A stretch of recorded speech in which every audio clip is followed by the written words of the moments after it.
AP Psychology, back at it, e-learning number 5. Hopefully everyone is doing well today.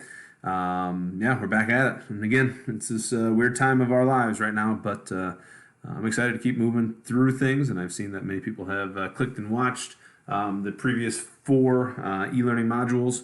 The goal is obviously to get you guys set up and do everything that you guys need to do, that I know you guys need to do very well on this AP test. So let's get right in and get you the information that is important. So first of all, in terms of our bell work, quote unquote, today, we do have our March Madness. The voting is open. We do have 12 of those individuals who have created their brackets. What I'll ask you to do, though, is now everybody in class, your task is to go in and vote. Who do you believe is the most influential out of these psychologist pairs? Again, you might get to the point where Stanley Milgram, that's easy. John Watson, that's easy. You vote for whoever. But if you don't remember who Miller or Gardner are, then you might need to do a little bit of research. Remember that research is available on the Schoology site.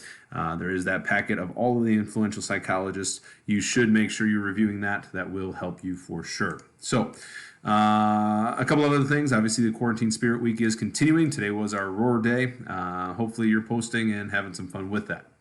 One thing that's really important for me to release to you is the College Board is going to start promoting and pushing out to you guys live review sessions for AP Psychology. It's actually live review sessions of all of the AP courses, and I actually have this for you on Schoology, right? So if you simply go to the AP Test Quarantine version, AP Test Review Quarantine version folder on our eLearning 2020 folder under Materials, you'll be able to click and see College Board Review Sessions. On this document that will pop up here shortly, you can see that they have created each day a series of periods for you to be able to log in depending upon the different class you might be looking to review. I would encourage you then from 4 to 4:45 Eastern Time, so 3 to 3:45 Central Standard Time, make sure you are logging into Period 8, live stream number 2. They're going to cover a separate section of psychology each of the different days. I can't tell you how important that's going to be for you guys to log on. I didn't get the opportunity to log on today as we were in the midst of something, but I'm going to do that tomorrow just to evaluate. But I'm sure since they are going to be covering the things that they're going to be testing, it's going to be beneficial and valuable to you, right?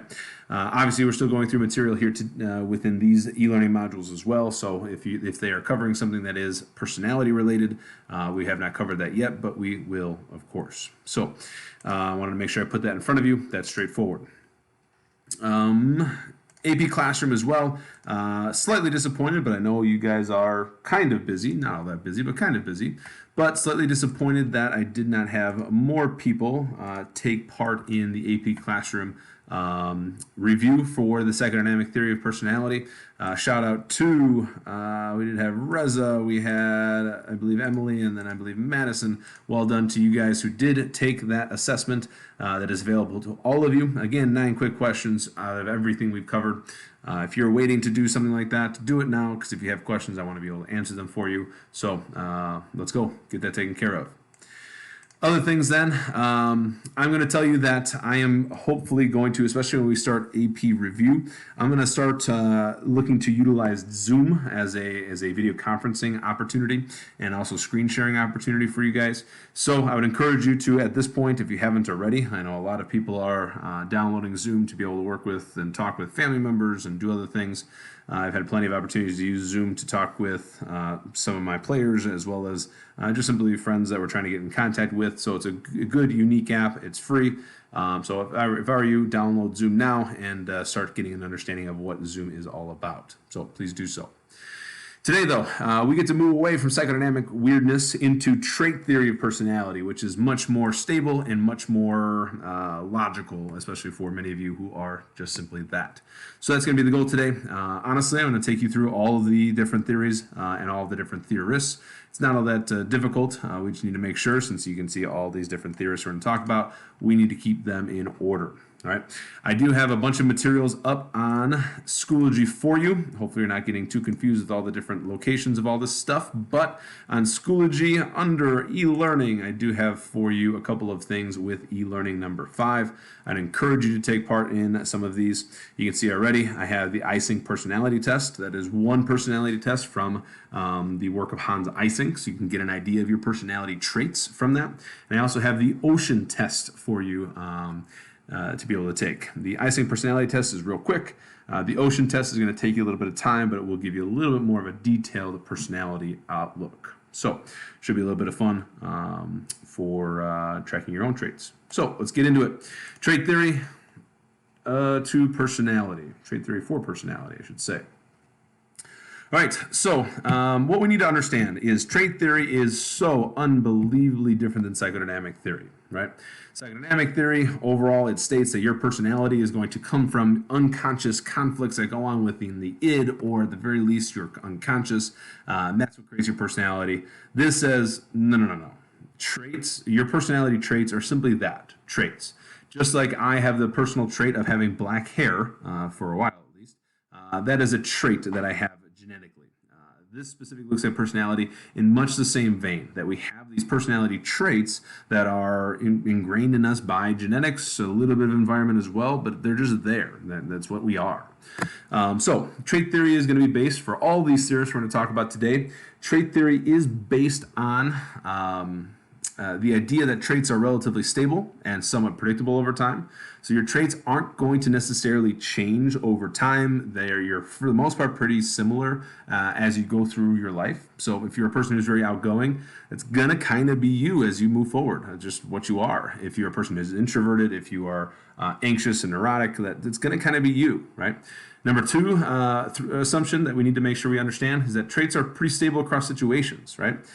People's personality traits are going to be stable depending, no matter what situation they're in, whether they're in a situation where their anxiety is up or not, they're going to kind of be pretty stable.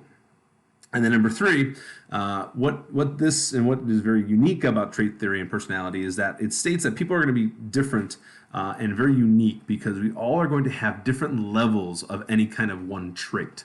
Especially when you get to the Costa-McCrae theory, you're going to see that the idea is that everybody's going to have a certain level or be on a spectrum of a series of 5 different personality traits, or 3 different personality traits depending upon another theorist. But we're all going to be slightly unique. We're all going to have differing levels of each personality trait, if you will. So with those 3 assumptions put in place, we need to look at the history a little bit of personality theory. Click, please. No? Okay. So the history of this, kind of the idea of personality traits and personality types, actually goes all the way back to Hippocrates, ancient Greek. We're talking all the way back in, I think, 2000 BC. Hippocrates, obviously, for many of you looking to go into medicine, you might be queued up with the idea of the Hippocratic Oath. Hippocratic Oath is the oath that every doctor must take as they graduate from medical school. Field, he was said to be the first true doctor within history, but the idea of personality trading and personality typing actually does come from him. Sorry, my phone is blowing up. I'll turn that off. Okay. Now, obviously, we're going way back in history, and so of course this isn't going to be quite right, but the belief was from Hippocrates, and for a lot of years, we're talking about generations, the belief was that our personality or kind of behavioral tendencies actually going to be based upon bodily fluids, and each of these bodily fluids I'm going to discuss are actually associated with personality traits. Now, again, this is completely wrong, but it is from this theory that comes the idea that kind of use of leeches to kind of bloodlet and to take different chemicals to be able to modify how much of these liquids you have in your body or fluids you have in your body to change personality traits. It's where it kind of came from. So from Hippocrates and through at the very least much of the Middle Ages, the idea of having blood and having blood in balance would lead to optimism and optimistic personality traits. Too much phlegm would lead to slow and lethargic personality traits. Black bile, very depressive, melancholic personality traits. And then yellow bile, very irritable, angry, aggressive. Those are the different ideas behind them. Now, obviously, none of this is true, right? There's no such thing as too much blood or whatever. But what this tells us is we've been trying to create these ideas that everybody has different personality traits now for years, for hundreds of years. And this gives us the understanding that personality traits is something that we've tried to study and tried to figure out. And it gives us an understanding of about where we can go, especially within the realm of psychology with personality traits. So, when we talk about the early theorists of trait approach in personality, these are the five, actually six, that we need to know, right? The theories of Allport and Cattell and Custer-McCrae, Hans Eysenck, and Jeffrey Gray, these are the important ones. These are the ones we need to make sure we're all aware of, right? So, to start off, let's talk about Gordon Allport. Okay. Gordon Allport was truly the first psychologist to change the game from the look of personality as being too much bile within a person's body or whatever it might be, right? Now, Allport's research ends up focusing on two and actually a third set of very distinctive components of a person's personality spectrum, if you will. Right? He believed that there are certain types of traits within people that are what he would call central traits. Right? A central trait is going to be something that is going to be the person. It's going to be central to their being. It is kind of what they are, right? These are going to be things that are obvious to others. They're going to control a person's behaviors in a lot of different situations. So if a person is reliable or outgoing, that's going to be them, and it's going to be seen very clearly by other people in their lives, and it's going to kind of be who they are across a lot of different situations, right? He did believe also, though, that there were secondary traits. Now, secondary traits are only going to be seen by people in certain situations, right? They're not going to be kind of necessarily always present in terms of a person's behaviors. And they're actually going to control less of a person's behavior across different situations, right? So let's say an individual dislikes crowds. That would be an example of a secondary trait.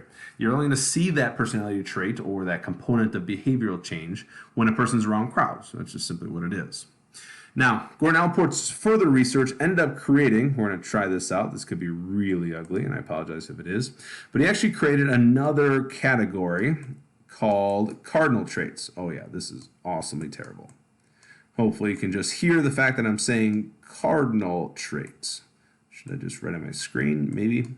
Now, a cardinal trait is simply what the terminology describes. Oh yeah, that's awesome. A cardinal trait is a trait that is going to supersede and be the focal point of that person's life. What Gordon Allport believed is that not every person is actually going to assume a cardinal trait. Actually, if they do assume a cardinal trait, that's what they become known as by everybody, right? So Mother Teresa is a perfect example. We would say that Mother Teresa has a personality trait of giving and of humble servitude, if you will, right? That's what she has become known as, and she will continue to be known as for years, right?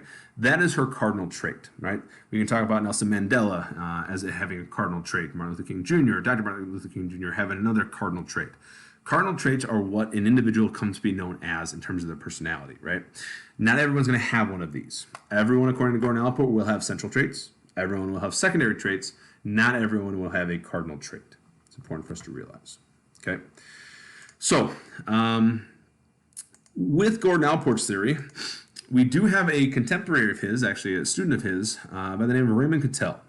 Raymond Cattell looked at Gordon Allport's theory and said, that's awesome, great, we have these ideas, but what about measuring the different types of personality traits a person might have access to, right?